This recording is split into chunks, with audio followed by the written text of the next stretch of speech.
Good morning friends. Recently आपने सुना होगा कि इंडिया ने लॉन्च किया है responsible nation index at the doctor Ambedkar international centre new Delhi. तो हम ये समझेंगे कि ये पर्टिकुलर इंडेक्स क्या है। देखो, ये इंडिया का पहला ग्लोबली एंकर्ड इंडेक्स है और इसको डेवलप किया है by the world intellectual foundation in the collaboration with Jawaharlal Nehru University, IIM Bombay and doctor Ambedkar international centre. ये इंडेक्स कवर करेगा 154 कंट्रीज़ को and is build on transparent and globally score data, ताकि particular countries की credibility and comparability को checkout किया जा सके।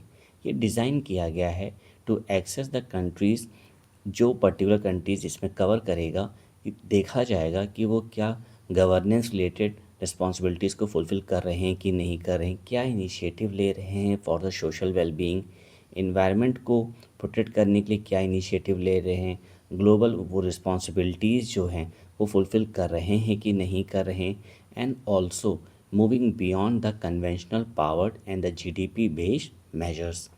ये जो पर्टिकुलर इंडेक्स है ये 3 कोर डायमेंशन को कवर करेगा।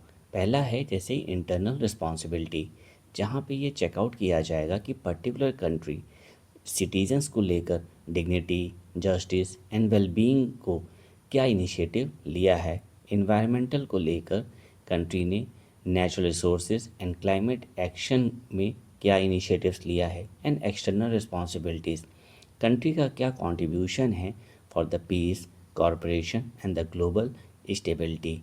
ये पर्टिकुलर इंडेक्स बहुत इंपॉर्टेंट है और इसके कुछ सिग्निफिकेंस है, जैसे कि ये जो इंडेक्स प्रमोट करेगा ग्लोबल डायलॉग, जैसे कि on the ethics, responsibilities and the global food securities and also the sustainable leadership.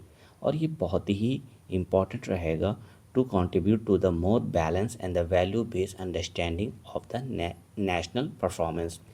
Presently ये जो इंडेक्स जो भी रिलीज़ किया गया है 2026 में, इसमें जो टॉप 3 कंट्रीज़ हैं जैसे Singapore, Switzerland and Denmark.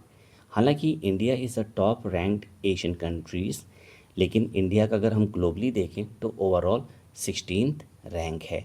Okay, तो होप ये टॉपिक आपको समझ में आ गया होगा।